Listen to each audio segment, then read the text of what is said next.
Hi friends, welcome to Kamadhenu Akshayam. நம்ம இன்னைக்கு பார்க்க போகிறது சூப்பரான ஸ்வீட் ரெசிபி. எப்படி பண்ணுறதுன்னு பார்க்கலாங்க.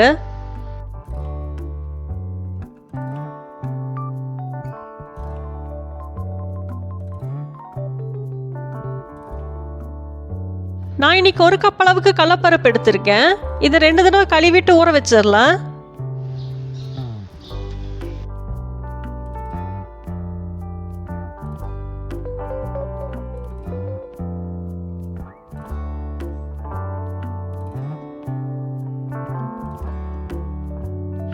ரெண்டு தடவை நல்லா கழுவி எடுத்திருக்கேன்.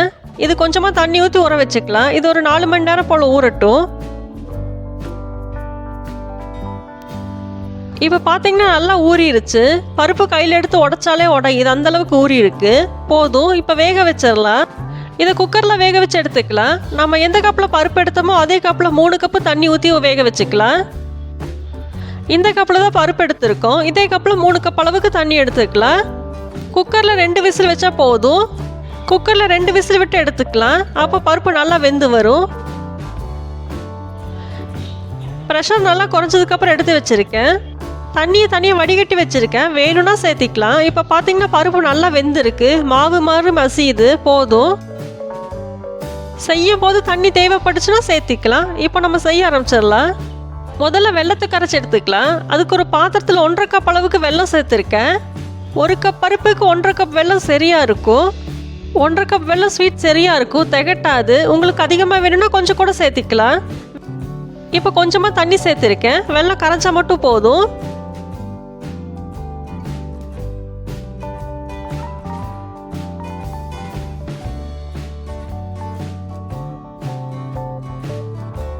வெல்லம் நல்லா கரைஞ்சிருச்சு. போதும், ஸ்டவ் ஆஃப் பண்ணிடலாம்.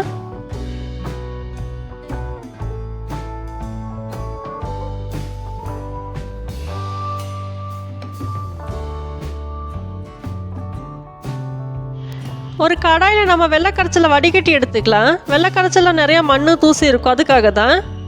வெள்ளைப்பாகு நல்லா திக்காகட்டும், அது வரைக்கும் கொதிக்கட்டும். வெள்ளைப்பாகு திக்கிறதுக்கு ஒரு 5 நிமிஷம் போல் ஆகும். இப்போ பார்த்தீங்கன்னா வெள்ளைப்பாகு நல்லா கெட்டியாக ஆரம்பிச்சிருச்சு. நல்லா நிறையா வருது. இப்போ சரியாக இருக்கும். நம்ம வேக வச்சிருந்த பருப்பை அது கூட சேர்த்துக்கலாம்.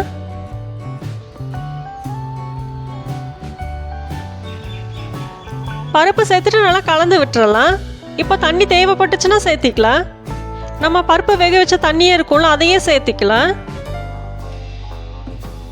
நான் பருப்பு வேக வச்ச தண்ணி ஒரு 1/2 கப் போல் சேர்த்திருக்கேன். இது பார்க்க தான் இப்போ தண்ணியாக இருக்கும். கொதிக்கும் போது நல்லா கெட்டியாயிரும். இது ஒரு 5 நிமிஷம் போல் மீடியம் ஃப்ளேம்லேயே இருக்கட்டும். இந்த ஸ்வீட் பார்த்தீங்கன்னா நம்ம ட்ரெடிஷ்னலாக செய்கிற ரெசிபி தான். மார்கழி மாதம் நோன்பு இருக்கவங்க இது மாதிரியெல்லாம் செய்யலாம். இது சாப்பிட்றதுனால உடம்புக்கு ரொம்ப நல்லதும் கூட. கடலைப்பருப்பில் அதிகப்படியான ப்ரோட்டீன் இருக்குது. அதனால தான் நம்ம பெரியவங்க அடிக்கடி இதை செஞ்சு சாப்பிட்ருக்காங்க. சுக்கு ஏலக்காய் பொடியும் சேர்ந்து கலந்து வச்சுருக்கேன். இது இப்போ 1/2 டீஸ்பூன் சேர்த்துருக்கேன். சுக்கு பொடி சேர்க்கறதுனால சீக்கிரமாக ஜீரணம் ஆகும், கேஸ்ட்ரிக் பிரச்சனையும் வராது, அதுக்காக தான். இப்போ இது கூட கொஞ்சமாக உப்பு சேர்த்துக்கலாம்.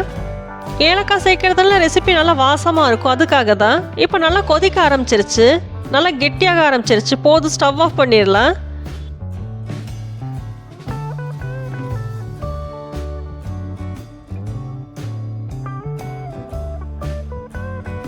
இதுக்கு இன்னும் கூட கொஞ்சம் ஃப்ளேவர் அதிகப்படுத்தலாம். அதுக்கு நெய் ஒரு டீஸ்பூன் காய வச்சுருக்கேன். நெய் கொஞ்சம் சூடானதுக்கப்புறம் 10 போல் முந்திரி சேர்த்து வணக்கிடலாம். முந்திரி லைட்டாக கலர் மாறட்டும். போதும். முந்திரி லைட்டாக கலர் மாற ஆரம்பிச்சிருச்சு. இப்போ திராட்சையை சேர்த்துக்கலாம். 10 போல் திராட்சை எடுத்துருக்கேன். அதையும் சேர்த்து வணக்கிக்கலாம். திராட்சை நல்லா பலூன் மாதிரி ஆகட்டும். ஸ்டவ் ஆஃப் பண்ணிடலாம். நான் இன்றைக்கி 1 டேபிள் ஸ்பூன் நெய் தான் சேர்த்துருக்கேன். உங்களுக்கு வேணும் கொஞ்சம் அதிகமாக கூட சேர்த்துக்கலாம். டேஸ்ட்டு நல்லா தான் இருக்கும். திராட்சை நல்லா வணங்கிடுச்சு. போதும், ஸ்டவ் ஆஃப் பண்ணிவிட்டு நம்ம அல்வா கூட சேர்த்துக்கலாம். திராட்சை மாதிரி சேர்த்துட்டு நல்லா கலந்து விட்டுனா போதும், அவ்வளோதான்.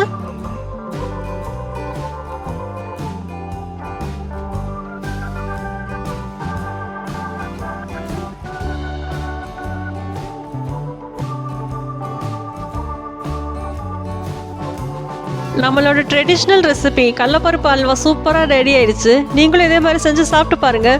வீடியோ பிடிச்சிருந்தா லைக் பண்ணுங்கள். காமதேனு அக்ஷயத்துக்கு சப்ஸ்கிரைப் பண்ணுங்கள். தேங்க்ஸ் ஃபார் வாட்சிங்.